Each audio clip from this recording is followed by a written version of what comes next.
আসসালামু আলাইকুম। গ্রামে আইসা আল্লাহর রহমতে অনেক ভালো লাগতেছে। এবং অনেক দিন পরে ছুটিতে আইছি, প্রায় 1 বছর পরে। আর 1 বছর আগে আসছিলাম কুরবানি ঈদে, তখন আবার এই দিকে রাস্তাগুলা যেমন এইসব রাস্তায় এইসব হাওরে পানি থাকে, তখন এই রাস্তা পানির তলে থাকে, তখন আবার এই রাস্তা দিয়ে হাঁটতে পারি নাই। তাই এবার একটু মানে পানি আসার আগে আগে আসলাম। আইসা আল্লাহর রহমতে রাস্তাটি দেখতে পারলাম। এই যে আমাদের হাওড় অঞ্চলের রাস্তাগুলা কীরকম মানে হাঁটা যায়, অনেক সুন্দর। আসলে পানির সময় আসলে এরকম সৌন্দর্যটা উপভোগ করা যায় না।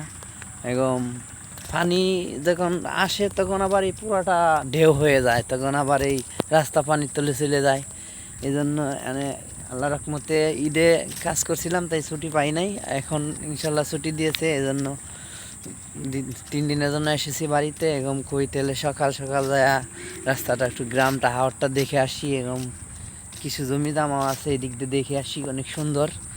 এবং আসলাম, অনেক সুন্দর। আবার আজকে হালকা একটু বৃষ্টি বৃষ্টি ভাব, সকালে একটু বৃষ্টি দিয়েছিল, কিন্তু অনেক সুন্দর লাগে। কি সকাল সকাল হাঁটলে আমার শরীরের জন্য ভালো। এবং আমাদের রাস্তাটা আবার অনেক দূরে, হাঁটতে হাঁটতে আবার শেষ হবে না এরকম। মানে আমাদের গ্রাম কিন্তু ছোট ছোট, কিন্তু অনেক দূরে দূরে গ্রাম। কিন্তু আমাদের গ্রামটা আবার এমন সাইডে পড়েছে যে দুই সাইডের দিক দিয়ে হাওর, সাইডের দিক দিয়ে হাওর, আর মাঝখানে আমাদের গ্রাম। এই জন্য আমাদের গ্রামটা সৌন্দর্যটা তখন আসে যখন এইরকম সকাল টাইমটা আসে। আর এরপরে পানির সময় কিছু সুন্দর আসে, চতুর্দিক দিয়ে সাদা থাকে, তখন আবার আরও ভালো লাগে। আর আমাদের প্রথম উৎসব হলো ধান, তারপরে হলো মাছ। মাটি অঞ্চলের এইটাই হলো সৌন্দর্য। মানে যখন ধান তুলে তার এর ভিতরে মানুষের অনেক খুশি।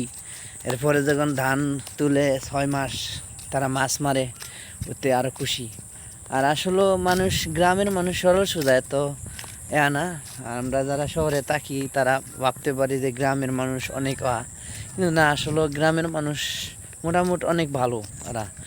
এরা ততটুকু ঝগড়াঝগড়ি করে না, যেমন এই যে আমাদের গ্রামে বেশি ঝগড়া মগড়া হয় না। আসসালামু আলাইকুম, সবাই ভালো থাকো। ভিডিওটা বেশি বেশি করে শেয়ার করে দিও।